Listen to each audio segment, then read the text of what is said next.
grupo ng mga interviewer ay nagtungo sa Kalawan Plaza upang mangalap ng mga opinyon tungkol sa gender issues.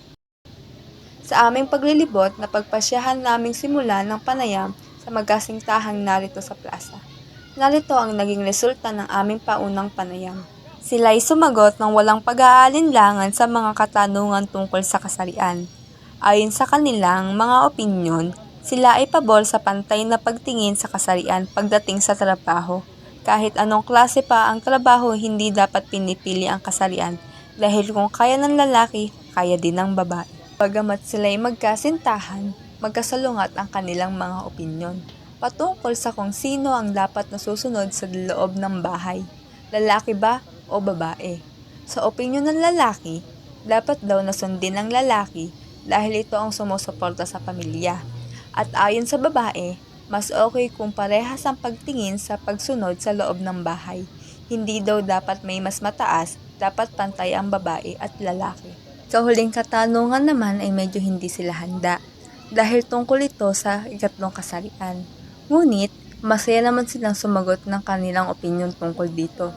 Wala naman daw masama sa pagiging parte ng LGBTQ+, dahil parte na rin sila ng lipunan na dapat din sila irespeto dahil sila ay mga tao din. Hindi nagpapigil ang aming grupo na humanap pa ng mga makukunan ng opinyon tungkol sa gender issue. Isang traffic enforcer ng Kalawan Plaza ang aming nakausap at nagbigay ng kanyang opinyon. Sa unang katanungan namin ay nagpakita na ito ng interes at nakinig ng husay. Sinagot niya ito ng may galak at ito ang kanyang sinabi. Sa aking palagay, mahalaga ang pantay-pantay na pagtingin sa bawat kasarian. Lahat tayo ay may mga responsibilidad at kakayahan na hindi dapat batayan sa ating kasarian. Kailangan nating igalang at suportahan ang lahat ng individual, maging malaya sa anumang kasarian na kanilang pinili. Wala dapat tayong piliin kahit ano pang trabaho ito. Napakaganda ng kanyang opinyon dahil may pantay siyang pagtingin sa kasarian pagdating sa kahit anong klaseng trabaho. Ang ikalawang katanungan, napatungkol naman kung sino ang dapat sundin sa loob ng pamamahay. Napaisip siya saglit at sumagot na siya ay isang single father at mag-isa niyang itinataguyod ang kanyang anak. Dinanas na ang hirap sa pagkakaroon ng partner. Pinilit niyang isaayos ngunit talagang hindi sila nagtagal sa pagsasama. Kaya't ang sagot na lamang niya ay siguro dapat magkaintindihan ng magpartner at huwag mag-away para di maapektuhan ng mga anak o ang pamilya. Anting ang kwento ng isang traffic enforcer. Bilang isang single father, siya'y patuloy pa rin na nandyan upang buhayin ng kanyang nag-iisang anak. Ikatlong katanungan naman na may kinalaman sa third gender o LGBTQ+, siya'y masaya at naitanong sa kanya ang ganitong klase ng katanungan. Dahil ang kanyang nag-iisang anak na lalaki ay palagay niya ay isang parte ng LGBTQ+. At bilang anak niya, malaki ang suporta niya dito kahit ano pa man ang pinili nitong kasarian. Dahil sobrang kanyang pagmamahal dito, sinabi pa niya na igalang o irespeto natin kung ano ang kagustuhan ng isang tao, lalo na sa pagkatao nito.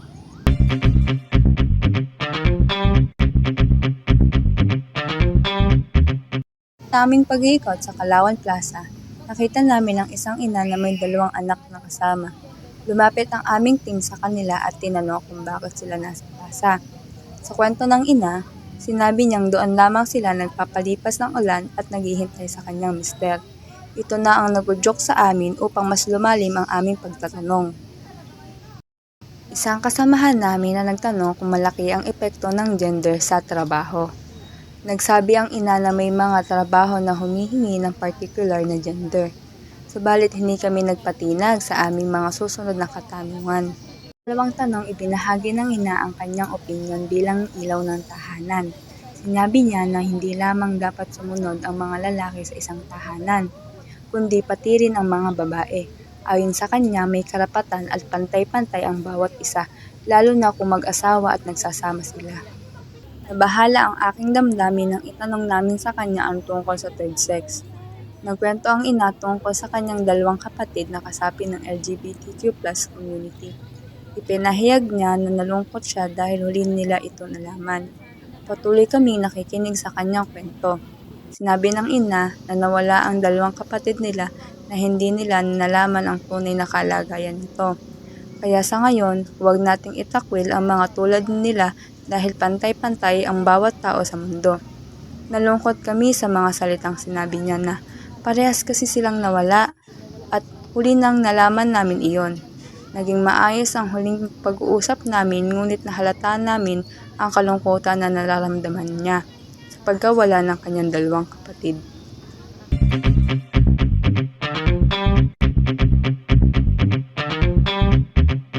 Sa aming paglilibot sa Plaza ng Kalawan ay nakahanap kami ng dalawang babaeng magpartner at kinausap namin ito kung maaari ba namin silang ma-interview.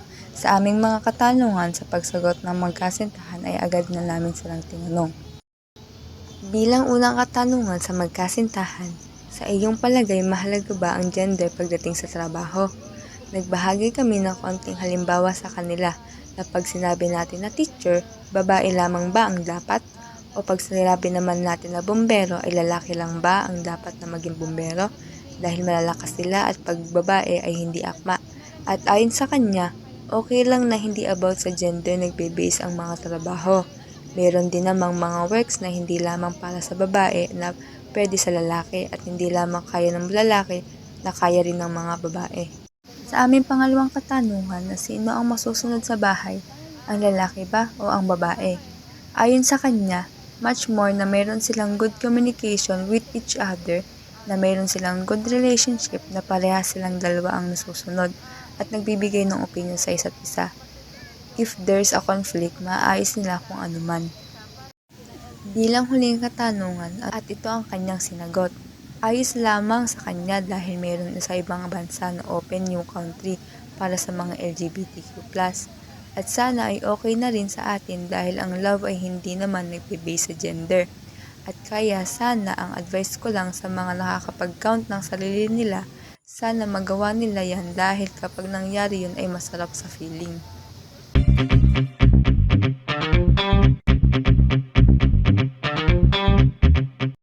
Ang sagot na ibinigay na opinyon ng isang transgender sa pangkalahatan ay tungkol sa pagkakaroon ng kahalagahan ng pagtanggap sa lipunan ng mga individual na kasapi ng LGBTQ+.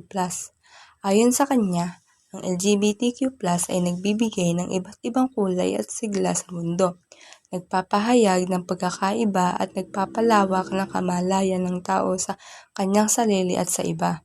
Ito ay isang patunay ng karapatan ng bawat isa na mabuhay at magmahal ng malaya sa kanilang tunay na pagkatao.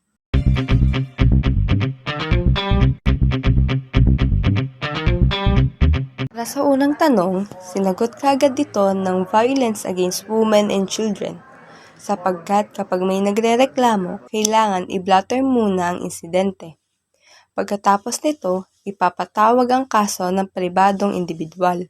Sa mga mag-asawa naman, magkakaroon sila ng magkaibang logbook dahil ang BAUSI, Barangay Peacekeeping Unit, ay hindi nila maaaring pakialaman. Dalawang katanungan naman ay, ano ang opinyon nito sa hindi pagpapatupad sa SOGI Bill? Sa ngayon, hindi pa ito na ipapatupad dahil sa kailangang hakbang na dapat gawin ng Kongreso. May mga hindi sang-ayon sa SOGI Bill. Sa ikatlong katanungan, ang uri ng mga programa na sinusulong upang pangalagaan ang mga karapatan ng bawat individual, partikular ng mga kababaihan, ay kasalukuyang ipinapatupad at pinaiimpluwensyahan ng batas. Ang layunin ng mga ito ay para maiwasan ang anumang uri ng pang-aabuso at pagsasamantala, partikular na sa pisikal at emosyonal na aspeto. Sa pamamagitan ng pagpapatupad ng mga batas at regulasyon, inaasahan na ito ay epektibo upang protektahan ang mga karapatan ng mga individual, lalo na ng mga kababaihan. Kinuha namin ang opinyon ng kapitan ng barangay kung ano ang mga karaniwang reklamo o report ng mga tao na may kinalaman sa gender. Ang sagot niya ay inaayos at pinag-uusapan ng mga ito upang maiwasan ang mga mas malalang pagtatalo. Pangalawang katanungan, ipinaliwanag ng aming grupo ang kahulugan ng SOGI Bill at ang naging opinyon ni kapitan ng barangay, ayon sa kanyang opinyon ay hindi pa ito napapatupad dahil ito ay patuloy na pinag-uusapan at inaayos sa mataas na antas ng pamahalaan. Inaasahan niya na ito ay maiaprubahan sa tamang panahon. Noong katanungan ay kung meron bang programa na isinusulong upang pangalagaan ang mga karapatan ng bawat individual at naging kung epektibo ang programa. Ayon sa kapitan ng barangay, meron silang mga programa at ito ay mahalaga lalo na para sa bawat individual. Ito rin ay isa sa kanilang prioridad dahil layunin nito ang pangalagaan ng karapatan ng bawat isa. Mga kilalang personalidad bilang parte ng LGBTQAI+. Angela Ponce mula sa Spain ang pinakaunang transgender woman na sumali sa Miss Universe 2018 at sinundang muli ngayong taong 2023 ng iba pang nagagandahang transgender na sina Ricky Colley ng Olanda at Marina Machete ng Portugal, ang magkasamang pangalawang mga lantad na transgender na mga kandidata sa kompetisyon. Kahit na may mga pagkakataon na makasali sa pinakamataas na patimpalak, hindi maganda ang pagtanggap ng mga transgender sa lahat ng mga kultura at lipunan. Sa bawat bansa, rehiyon at komunidad, maaaring magkaroon ng pagkakaiba sa pananaw at kung paano tinatanggap ang mga transgender na sumali sa mga patimpalak tulad ng Miss Universe.